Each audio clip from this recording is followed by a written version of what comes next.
Welcome to Concerning the Spiritual in Art, a podcast exploring spirituality, consciousness, and the creative process. I'm your host, Martin Benson.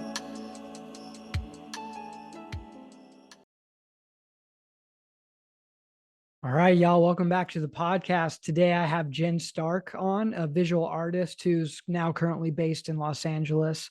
And man, we had a really powerful conversation around her art practice, sort of the evolution of her practice, stemming from her interest in sort of the natural world and sort of the sacred geometry and the underpinning designs that kind of like permeate all levels of reality, from like the micro to the macro. And we talked sort of about why she was sort of drawn into that through the natural world and how she began applying it into her art.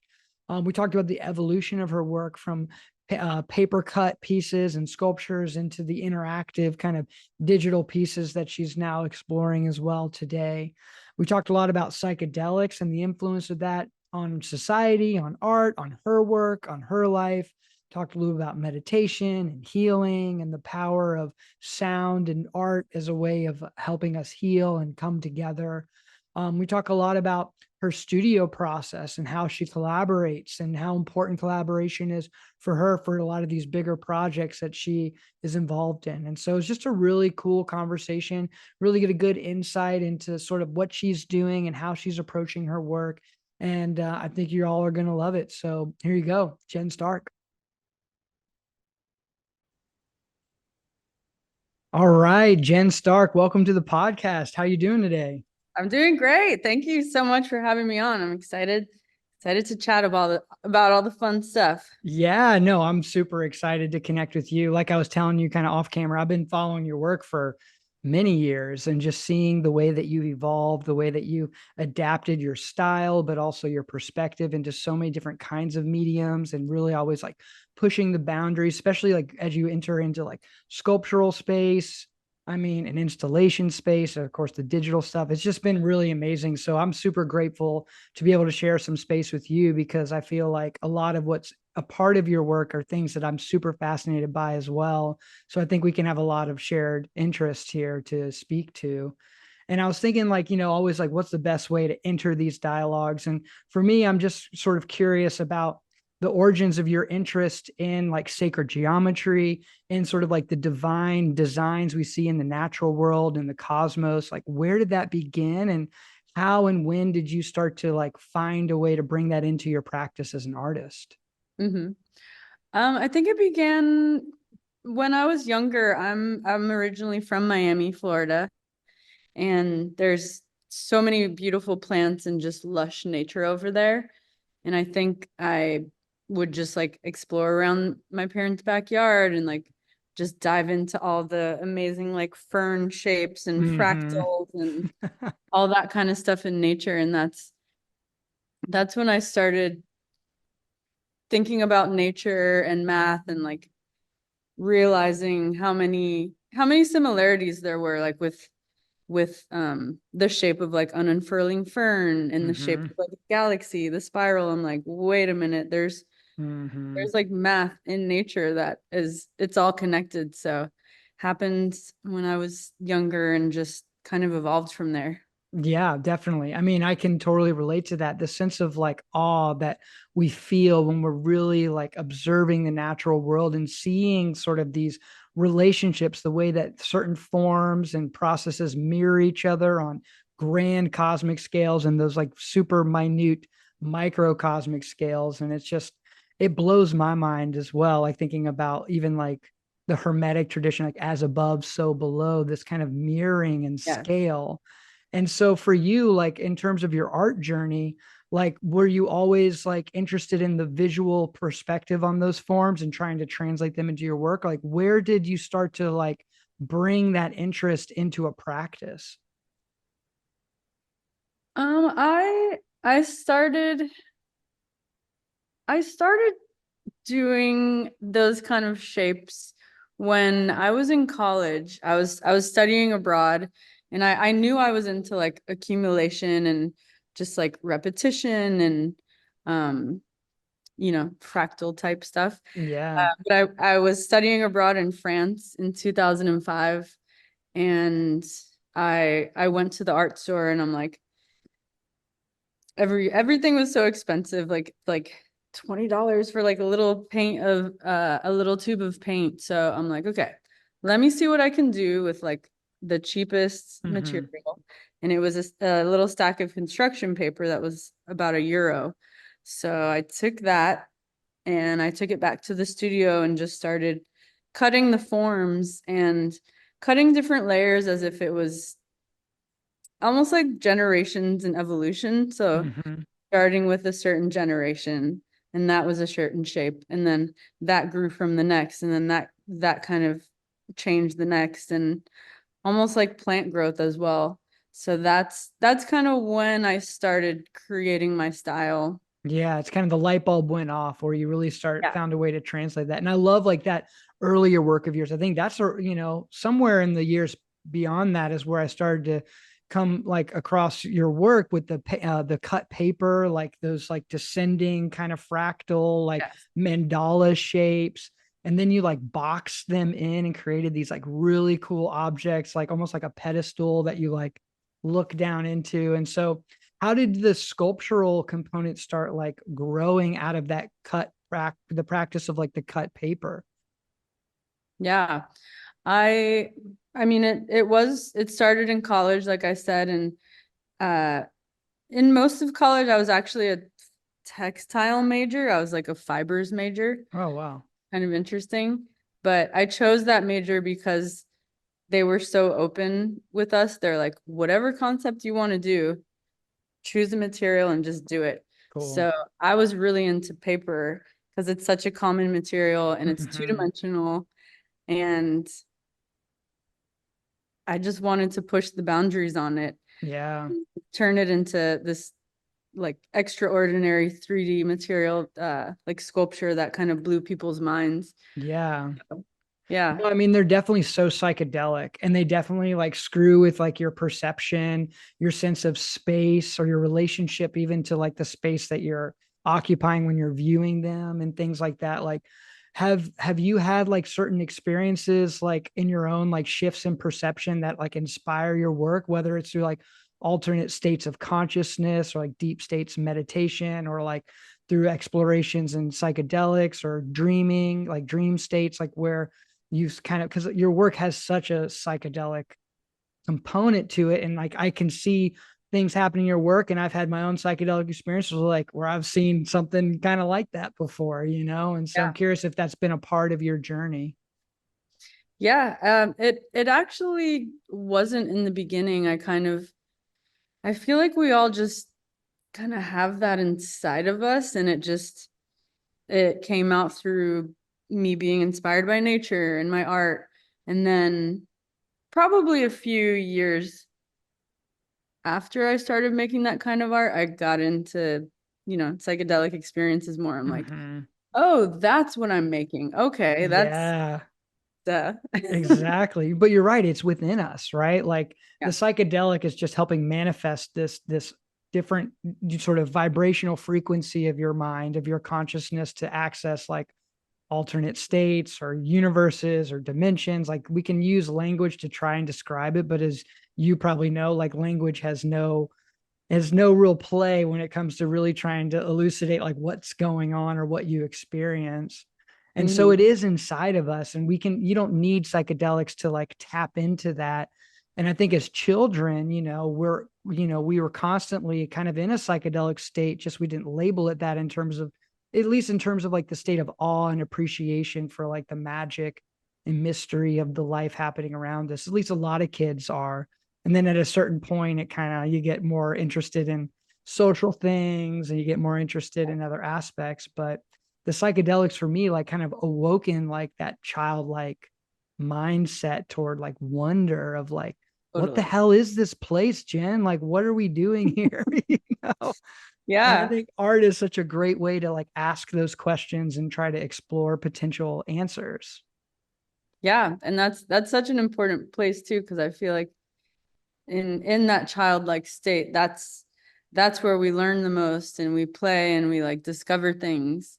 Um, so That's cool. Yeah. Well, I see that kind of in your work, like there's such a playfulness, there's such a freshness to the way that you approach the variety of things you do. It still has like the stamp of your aesthetic, but like your ability to kind of play, like even just like looking at that piece over your shoulder. I don't know, like, are you painting on like metal and like, are you doing laser cut like for these forms and then like hand painting them? Like, how are those made?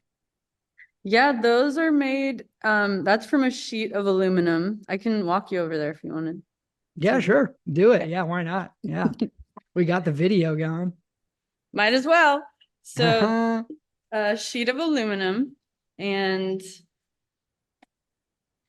it's cut with a CNC router, like a water Yeah. jet, Yeah. and we gesso it and paint it all by hand. So this was all Cool. hand drawn and hand Wow. painted, and I was kind of challenging myself with forcing like a desaturation. So on Mm-hmm. this side it's a little more neon colorful, and then Yeah. this side goes to like the desaturated black and white. Yeah. It gets more muted as it descends to the other end. Yes. I think that's really cool also to play with in terms of color because like you do have such like a hyper vibrant palette you typically work with. But when you throw in the black and white or even throw in some of those like tones of color, those kind of grayish, more muted tones, like it's another really interesting sort of direction and way to just kind of subtly play with what you do. And I love like this balance of this organic like propagation of like that sort of like orb entity like form you got, but with like sort of the more like rigid geometry also inside of it. So like this kind of juxtaposition of sort of like the more angular and the more round, and I just think it really balances super well. Do those forms like do you draw them by hand before and then kind of like translate them onto a computer software? Like where do those forms come from? Those I just hand drew Mm-hmm. from my brain, but usually with like the more digital art and like animations, patterns and graphics, I'll hand draw it and then I'll scan it and vectorize it in the computer. Got it. Yeah. This Yeah. was very hand done. Definitely. Well, I love it. Yeah, I love that organic feel. And for me, and I don't know if this fascinates you, it probably does, but what I love is like we think about like you talk about like math and geometry of like the natural world, like how you notice like there's math here, like, but Mhm. there's also this organic kind of like freedom in sort of the way it designs itself. You know what I mean? Like gravity is at play, there's certain textural components, but like underneath it and like it's sort of like DNA of like how these forms come to be are all based in sort of these incredible mathematical principles that we can identify like Fibonacci or the golden mean and things of that nature. But what fascinates me though is like the individual expressions that such a distinct mathematical principle can create. You know what I mean? Thinking about like mycelium and root systems. Like when I look at that, I think of like root systems. I think of like plants like down here in New Orleans, and probably you saw this in Miami a lot. Mhm. Nature takes back as soon as we let it. It'll Yes. consume any building, the vines will grow, it'll just take back. But like the ways in which the vines grow, the ways in which it creeps and sort of consumes over objects or buildings is so fascinating to me because it's still grounded in very powerful principles. Do you ever like think about that like weird relationship between like this like objective reality of like the math and like sort of the pristine nature of the math, but yet there's this expressive, individualized sort of way in which it moves, practically in the world? Yeah. Yeah, it's I mean maybe that's kind of intertwined in my art with like the black and white and the color. It's just like these two kind of polar opposites that are working together. And that's also like the beauty of evolution, how it's like everything is so seemingly perfect, but there's like little changes that happen that kind of like Mm-hmm. make things change and grow. And yeah, that's the beauty of nature, how like how consistent and rigid it seems, but there's always this little organic Yeah. change and morph and something that just makes it wild and beautiful. Yeah, it's super incredible. Like I just when I like really like pay attention, I go on hikes or walks, even just looking at like flowers blooming in my garden or like even just the buds about to burst.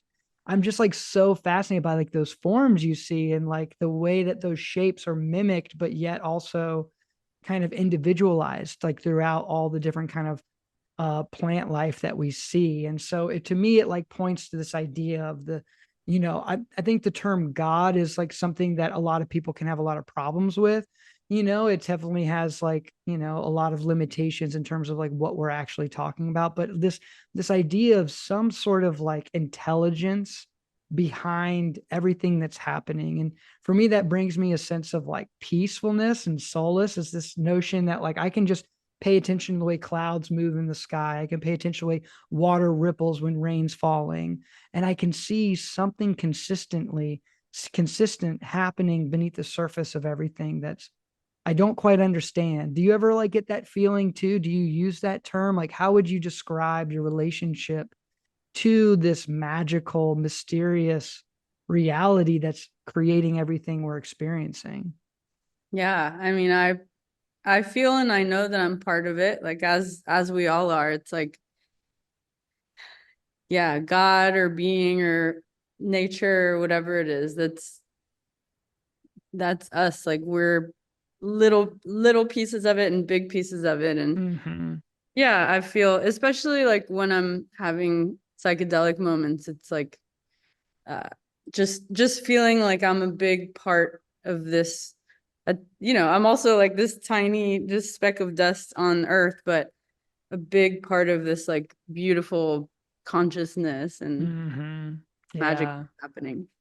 I know. That's what's so like amazing is like the dichotomy of those two ideas of being like seemingly like so small and insignificant in relation to the grandiosity of like reality, but yet at the same time like so crucial and so important and an integral component to what reality is. It's like we can hold both of these things at once. And for me, it's not like an intellectual thought, it's a feeling state you have. It's like a way you feel in your body, like when you feel that connection to this large and small component of yourself in relation to everything else. And definitely psychedelics, I think, can initiate you into like what that feeling state is. Ultimately, we come back down into our egos, into our like separate selves, and we have to sort of grapple with that. Like, Yeah. okay, I just experienced that I'm one with all of life, but yet now I have to pay my fucking bills, and now I have to,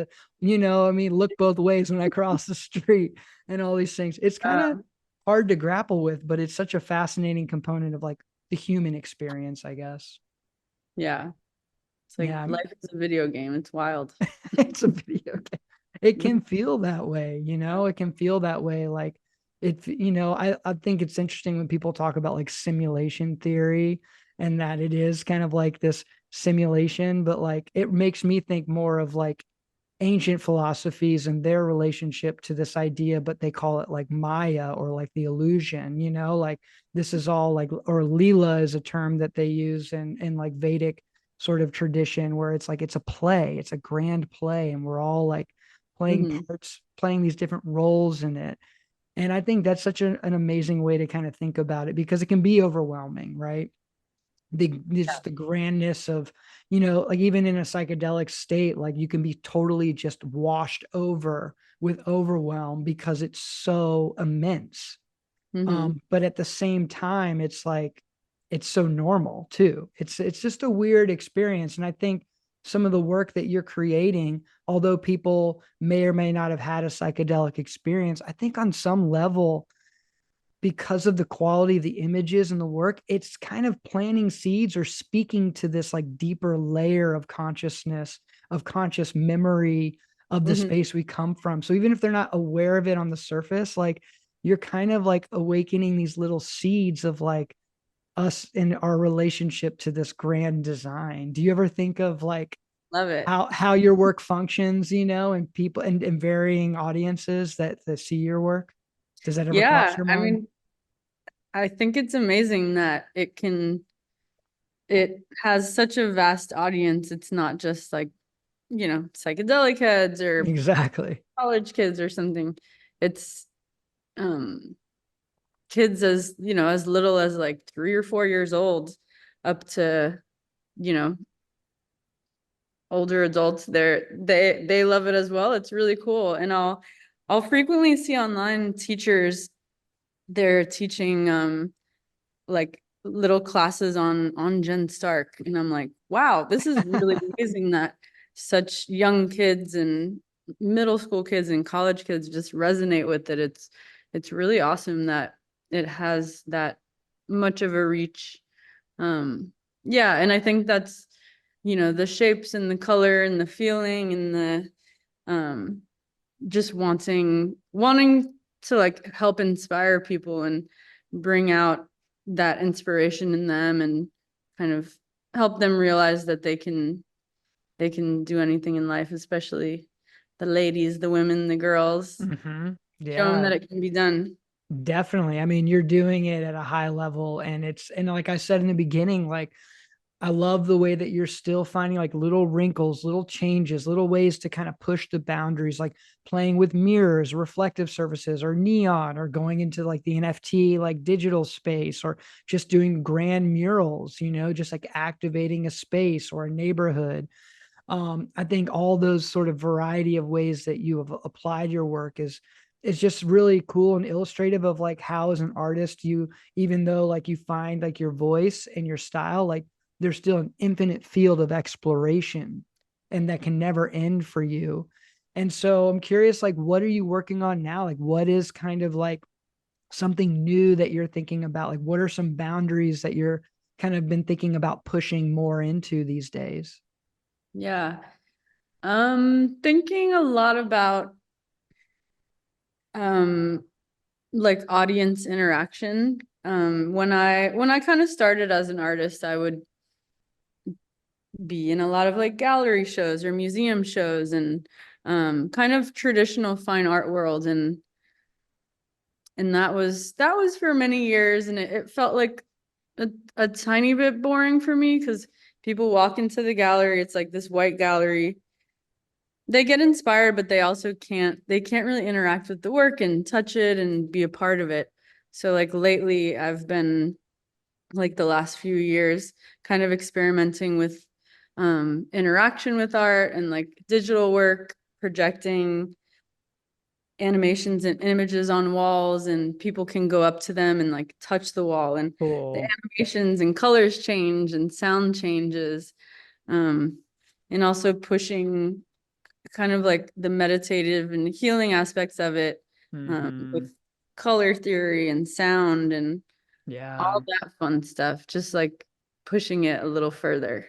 I love how you're like, yeah, I totally agree. It's like when you can bring people into the work, then they can become a part of it. It just has it leaves them feeling a totally different way sometimes than like kind of sometimes, the sterile sort of like traditional museum or gallery show. Like this is really like showing in a way that like art is not just confined to a wall, but it is a part of your experience. You're a part of it, and I think that's a really beautiful message to send to your audience.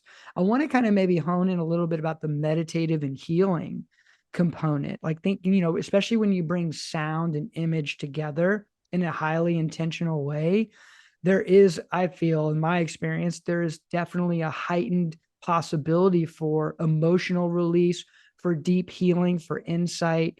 Can you maybe speak a little more about like how you think about that, how you might approach it, and maybe your own experiences healing or having meditative experiences through not only your work, but maybe other artists' work you've seen or other experiences that you might have had? Yeah, I definitely, I mean, I've learned like TM, transcendental meditation, and that's been really helpful, kind Yeah. of going into that world and just learning how to like quiet the thoughts and let them flow, and more I'm trying to like living in the world, kind of just like trusting things and letting Yeah. letting myself and my thoughts flow in the river of life in the universe, and not trying to go against it. But, Mhm. but yeah, with that kind of stuff, yeah, just wanting like the viewer to take away a little bit more and um find like a little bit more happiness, more inspiration, more Mhm. um get a little something out of it. There was like a statistic about like learning and play where like if you're learning something new, you learn it, I don't know, 4 times faster if you're playing while you Yeah. learn it. So like I love I love that aspect of like mixing play with artwork. So that's like Mhm. that's all part of it with that world. Yeah, no, I think that's amazing. I think that's so cool that you've kind of had your own personal journey, like, with meditation and like really getting to know, the crazy, wild nature of our own mind, right? Like, I think that's probably one of the hardest hurdles for people in meditative practice is coming to terms with like how insane our heads can be, you know what I mean? In terms of the way our attachments to certain thought streams and ideas about who we are or what's happening, and learning how to like create that spaciousness between like the thought and the observer. You know what I mean? Like is Yeah. like such a huge breakthrough for people in meditation, because for me it was a huge breakthrough because it showed me that like the thoughts don't equal me. It's not my identity. My thoughts aren't my Mhm. identity. Thoughts are present and they're there for me to either take or leave. But I have the choice at the end of the day. And that was like super empowering, was like developing that sense of spaciousness.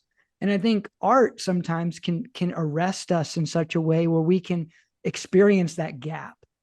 You know what I mean? Like where it's like almost like we are in this state of like suspended like disbelief. Like we just can't even describe it, but there's all of a sudden this quietness that washes over us. And we can see this distance between the thought streams and this feeling of I am or here. You know what I mean? Like that Yeah. witness consciousness. So I think that's cool. TM is such a really wonderful meditative practice, like focusing on a specific mantra that you're given, giving the Mhm. mind something to kind of like occupy itself while there creates more spaciousness. How long have you been experiencing that and doing that practice? I learned that many years ago. I will be honest, I've fallen off a little bit, but It happens. I need to jump back on. I would say like it was probably like 2013, so maybe 10 Cool. years ago. I'll like ebb and flow. Like sometimes I dive into it and sometimes I don't have time, but Yeah. yeah, I also try to have like a practice of just like reading every night. Like I was just reading The Power of Now, and that was Cool. really awesome. That's Yeah. kind of talked about what you're mentioning, the thoughts and the observer and kind of just, not letting parts thoughts be a part of us, just letting them flow and Yeah. that sort of thing. No, that's a great book. Eckhart Tolle is like, he just breaks it down so crystal clearly, so simply. You know what I mean? Like I remember the first time I read that book, and because before I'd read that, I've been like deep dive into like Zen Buddhism and sort of more traditional spiritual traditions, and they're all saying the same thing, but something about like just the language, that he uses, and the simple metaphors or illustrations of like what he's talking about, like really cut through and make it feel so approachable and simple, because it Hmm. really is something I'm sure you experience it all the time when you're making your work, especially like when you're deep Yeah. like in painting, right? Like especially when you already have kind of everything prepped and you're just executing your idea and you're just kind of in that flow state. You have that suspension of like excessive thoughts and you're really just in this doing mindset. That's why I feel when I'm done with a long painting session, sometimes I feel exhausted because sometimes it can be so labor intensive just standing and Hmm. concentrating so deeply. But a lot of times I come out just feeling lighter mentally, even though like physically I'm like tired, but like mentally I feel just like a little lighter. Yeah. There's something about like deep states of concentration for me that seem to like almost like cleanse the mind. You know what I mean? It like clears out all the bullshit, all the clutter. Mm-hmm. And so that to me is like really powerful, that like it's not something we have to sit in lotus and like, which is great, I love doing that, but like you can do it washing the dishes, you can do it Yeah, painting, you can do it just totally. taking a walk, like. And I think that's the most important message for the vast majority of people, because I think most of us aren't going to sit and meditate for 5 hours every day, or like sit in like an uncomfortable cross-legged position. Like the accessibility of it is in action in the world, and how we bring ourselves into what we do. And to me, that's been such like a really like a powerful place of growth, is finding ways to like integrate that experience and like the simple mundane stuff that I have to do every day. Do you find Yeah, yourself like, it's because you say you kind of fell off the wagon, but maybe like the meditation has found a new way of that's being true. practiced in your life? You know what I mean? You're not fully aware of it, but like Yeah. that signature of the mind is there. Yeah, I like to think that. And that's really beautiful to like find the mundane, like the peacefulness and the meditation in the mundane moments, because that's really important. That's Yeah, I think that's where it is. Mhm. That's where you really find it, because we can get so attached to like our desires, our ambitions, our sense of like self.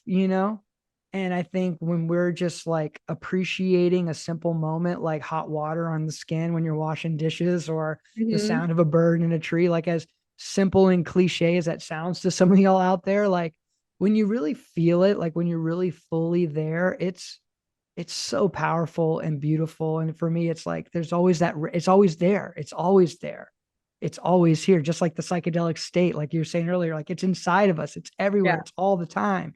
you can It's always just, access. can you, yeah, exactly, but can you access it? Can you let go of Hmm. certain things in your mind to access it? And I just feel like the more ways we can find to access it, the better. And there's not like one way of doing it. I think it's also cool with like sound, as artists, like we're really focused on like visual perception and like the experience of the visual field, right? But Hmm. there's such a powerful relationship between the visual perception and sound perception, actually, from like a wave perspective, sound wave and light wave. You know what I mean? There's actually a really interesting translation there between those two. So the idea of like you bringing like sound to the form, to the visual, like is makes perfect sense. Are there any kinds of like music or sound qualities that like you're really drawn to, that you feel like really works well with your art? I do, yeah. I really love just like singular notes of like a xylophone or wooden marimba or kind of like percussion instruments and also chimes. Mm-hmm. Um, and letting the viewer kind of create the music. So yeah, that's kind of those like meditative, just like really warm and healing sounds. Those are Yeah, my those favorite. like pure tones. Yeah.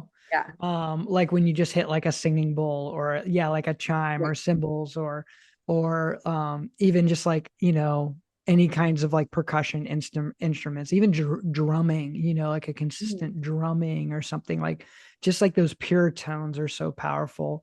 Are you familiar? I've talked about this with a few different guests on the podcast in the past, but like around like solfeggio frequencies, like how there are certain frequencies, like tones, that have relationships with like the metaphysical makeup of like our mind, body, spirit system, that, think about like chakras and like the metaphysics of energy, in the body.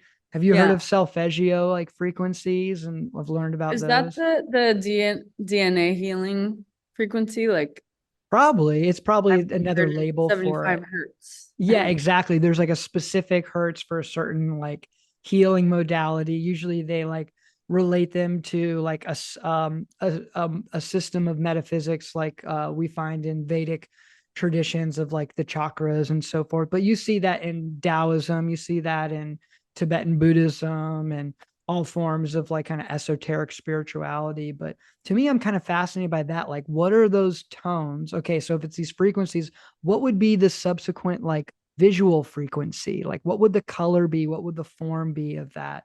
Yeah. And it makes me think of like the rich tradition of sacred art and spiritual art, which I think you're a part of, because the work you do is pulling in some ways from like traditions of like mandalas or like sand paintings. And also like I think of like a lot of like aboriginal painting and some of the patterns and organic designs that like come out of that. Do you ever like dive deep in some of like those sort of more traditional art practices that are based around like indigenous cultures or like older, more ancient kind of spiritual traditions? I do, yeah. I definitely grew up kind of uh like researching them and learning about them. Yeah, like Peruvian patterns and a lot of like South American designs and colors and patterning. It's yeah, I think they're kind of accessing that current of the underworld that psychedelics kind of exist in, and Yeah. it's really cool how um like even these ancient cultures and then more modern day like psychedelic artists, let's say like Alex Gray, who I love. He's really Yeah. awesome. There's like all these similarities, and it's like in this kind of hidden psychedelic world that we're pulling from. Definitely. Yeah, I mean, because when you see like I'm, thinking about like Peruvian art. We're taking a little tour. Yep, the sun is creeping over Yeah, here. that's cool. So y'all, this is for those watching on YouTube, we were at Jin's studio here. I mean, amazing space, by the way. Yeah, Like give just you a so much, little turn around. yeah, just so much nice light in there. Oh wow. How long have you been in that space? I've been here for I think like around 2 years Cool. officially. Yeah. Awesome. That's Hmm. so cool. Yeah, I mean, it's amazing to be able to have like that kind of workspace like that where scale is not much of an issue because you got, large walls and like you can really push the boundaries of what you're doing. So I think that's amazing to be able to like, what a blessing to be able to work in a space like that. I mean, it's hopefully maybe one day I would love to come check it out if I'm in LA because I'm on love, down. yeah, I'd love to see Yeah. when I go to studio visits, I love to see all the work that's out, but I'm also really interested in like what's hidden away, like what's in like in the flat files, like what's on the bottom underneath all the Yes. drawings. What's the last drawing? Because to me, that's always like so interesting to see like how artists like choose to organize their work or what's out, what's not. Hmm. But anyways, before I lose this train of thought, because we were thinking about like indigenous patterns and sort of like cultural expressions of like these psychedelic spaces. For me, it's like obvious that, civilizations and various cultures across the globe have been experimenting with psychedelics since the dawn of time.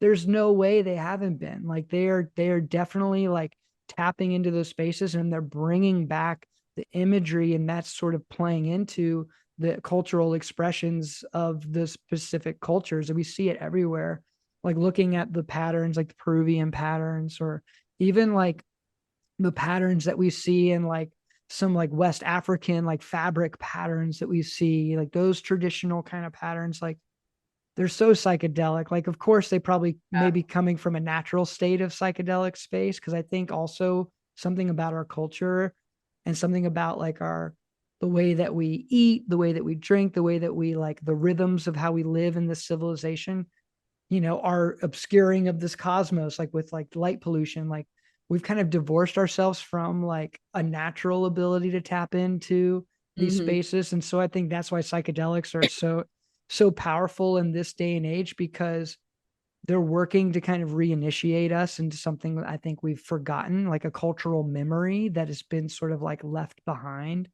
And so I'm really interested to see like as psychedelics become more mainstream, as people start tapping into them for their own healing, how that's going to affect the decisions we make as a society and a culture. Because, to put the caveat out there, all psychedelics are not created equal and they're not for everybody, but they are for everybody in the same voice. It's just, you have to be really thoughtful and intentional, I think, when using Yeah. them. Like not, I was careless the way I used them when I was young. I didn't know what I was doing, but like as now I'm older, I'm like, treat them with much more reverence. But like you're having people who would have never thought about tripping on mushrooms ever in their life now doing it, and they're having these incredible life revelations that are creating such healing for them. And so I'm really interested in like how this is all going to play out as it becomes like, if we think of like maps and like what they're doing in terms Hmm. of getting FDA approval, like Rick Doblin, the work that he's done with maps to get, especially MDMA therapy, but also working with LSD, psilocybin, like more mainstream. And then all these big universities, like, what is it's going to do to our culture? Have you ever given that thought? Like, what do you think, like, ultimately that's going to lead us to? I mean, hopefully it'll bring people together a little bit more, lessen violence, kind of help us inch towards a more like beautiful, loving world. Because Yeah. maybe just more love and empathy, just Mm-hmm. kind of connecting with people and bettering ourselves. Definitely. Yeah, it's such a weird time we live in, like there's so much divisiveness. There's so much siloing happening, and a lot of it is, because of the way social media is engineered. But like we're still doing it, outside of the social media spaces too. And like we have to find a way to build bridges and communication with each other and find ways of seeking common ground, because a lot of times like what I've learned just interacting with all kinds of people in my life is that the perceptions we sometimes have of like other people are so based on like false assumptions. And so Hmm. yeah, we might disagree on this one thing that is important, but we sometimes like throw away all the things that we actually agree on because we disagree on this one thing. And so like how do we find a way to like Yeah, have grace, give each other grace and forgiveness, and also a sense of like you said, like empathy or understanding. And in my idealistic mindset, I feel that art plays a huge role in this all. It plays a huge role in building bridges of connection and empathy and understanding. Like thinking about like some of the stuff you're doing, like with the installations, like you're going to have like, however many people coming in and interacting with your piece on the wall. And because it's like many people together, they're going to start interacting with each other. And who knows what kind of yeah, conversations that can spawn?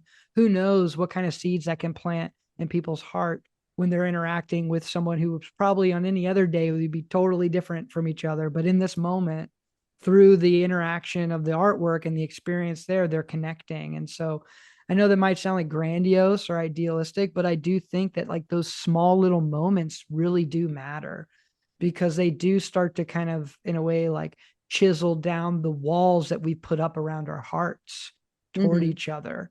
And so, yeah, I mean, I just think that installation, interactive work that you're exploring probably is helping do that. Do you think about that, sometimes like in terms of yeah, designing an installation? Is that like an intention that you're thinking about before even like, executing the piece? definitely.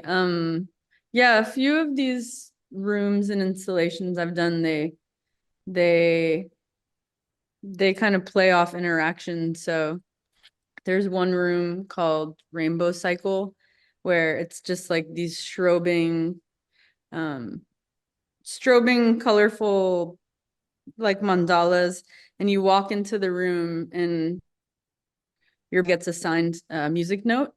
So you're like, let's say you're like E flat, but it's in like a crystal bowl kind of tone. And Cool. then the next person walks in and they get assigned F or whatever. I'm not a musician. Yeah, yeah, but I know I what you just know mean. what kind of sounds I like. So, these two different people come in and they're different tones. And as you're walking around, you have this shadow surrounding you. And this is all with LiDARs that are tracking Wow. your body. So it's like making the animation kind of change. Wow. Yeah, you have this like inverted shadow walking around with you. And then as you interact with the people, with the second person, your shadows kind of intersect and create this like third color layer that has like all these different patterns and stuff, and just like secret little surprises of Yes. and play and sound and stuff like that. Oh man, I love that. And when you're doing that, obviously like you're conceptualizing it, like you're designing it, you're kind of the driving force behind it. But I would imagine you probably have some friends or people around you who are like engineers and Oh yeah. coders. And yeah, so like Can't you're do kind this of alone. running a team, What's Yeah. that collaboration like?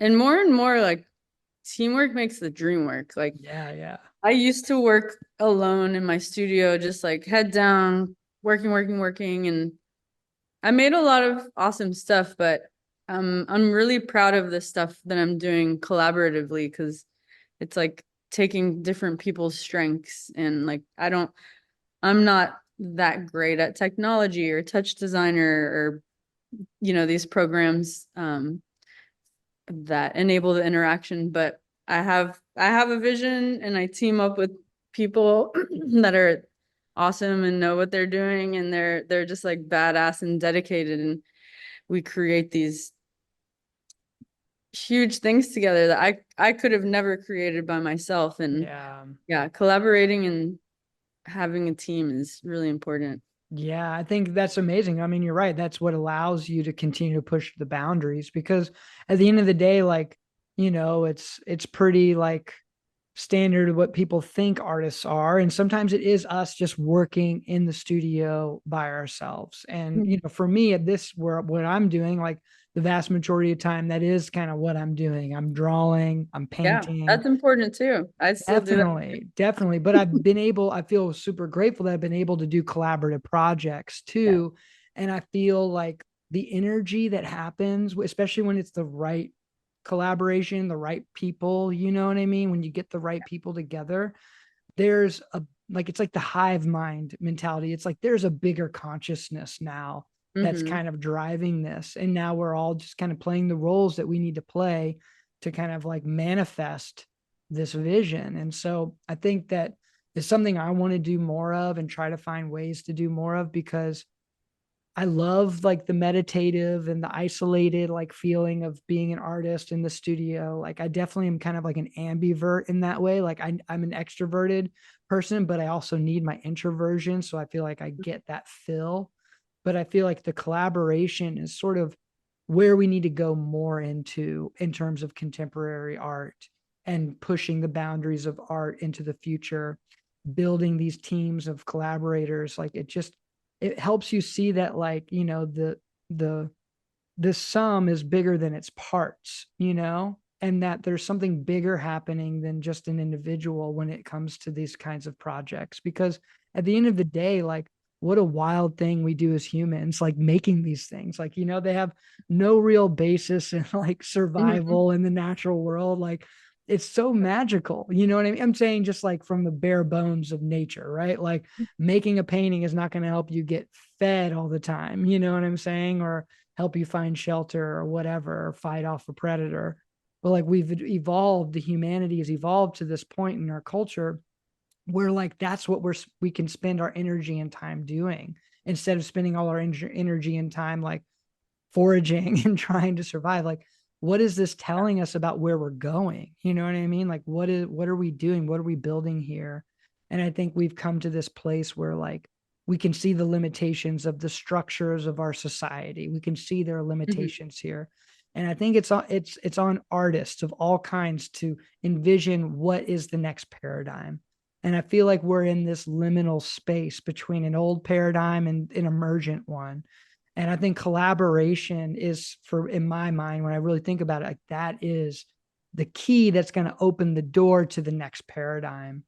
And so it's so amazing to see you kind of embody that in your own practice as an artist, because that's where you're able to do these like wild, crazy things that you do. I feel like you're like a magician over there, conjuring up like cool little things for us to experience. I bet it feels like that. I mean, modern day magician in some ways. Bunch of magicians together, just dancing, Dude, creating magic. Yeah. it is magic. It's pure magic. And I think it's such a beautiful thing that, you've been able to put out in the world. And as you continue to like grow and evolve, it's going to be super exciting to watch like what comes next because like I've said a few times, like what I get most inspired by you from as an artist myself is like you're always finding ways to try new things. You're not afraid to like take risks. And I think that's such an important lesson for any artist out there who's listening is like, don't be so attached to like one way of doing something. Like you started with the cut paper and now look where you are. You know what I mean?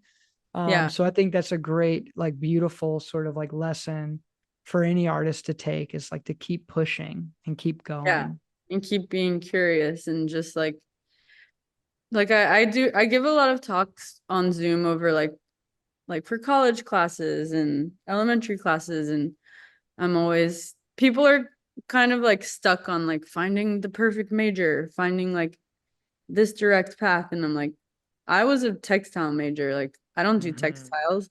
I just like follow the things that like my passion and the desire and like the fun and the whatever I was really interested and curious about, and that led me to my path, and that Yeah. kind of helped fuse different things together and the collaborations, and so yeah, that's important in life. Yeah, I mean, curiosity is, I mean, I think it is one of the most crucial things to maintain because, back to this idea of like getting caught up in the mundane, and the banality that sometimes our culture can kind of like feed to us. It's like we have to remember like we don't know shit and there's so much to discover. There's so much to learn, not only about ourselves and the internal landscape, but also the external landscape. There's so many mysteries out there. And so finding a way to be curious is for me, that keeps the flame alive. It Yeah. keeps my intellectual curiosity is like always firing, always wondering. And I think that always comes from a place of humility. Would you agree? Like a place of like, man, I don't know. That's Yeah. fucking awesome. Let's figure some new things out. Let's learn something new. So I think that's a great message Yeah. Way to more send. fun that way. It is way more fun that way. Definitely. You come across people sometimes that are so like rigid and caught up in like one way of thinking about something. They have a very sort of crystallized ideology on life. And I think for me, that like starves out the energy of life itself is when you feel like and you feel like you've figured it out because Hmm. now there's no space for the universe to surprise you anymore, and Yeah. I think that's one of the greatest feelings I have, especially like as a viewer of art is like when I feel like a surprise, like, whoa, wasn't expecting that, it kind of gets you off of your rhythm and so forth. So Yeah, that's where the magic happens. definitely. Well, I want to, it's almost been an hour. We've been going for about 50 some odd minutes and I feel like we could keep talking, but I just want to respect your time and appreciate you so much for taking the time to talk with me about your work. I mean, so many amazing things happening over there. And so everybody out there, if you don't know Jen's work, please check out the links in the show notes. Check her out on Instagram, stay in tune. I mean, talk about having always a fun surprise on your social media feed. Definitely better than some other bullshit you can have on there. So make sure you check it out. And thank you so much, Jen, for joining me on the podcast. And we'll talk soon. Okay. Yeah, thanks for having me. This was fun. Awesome. Peace. All right, bye.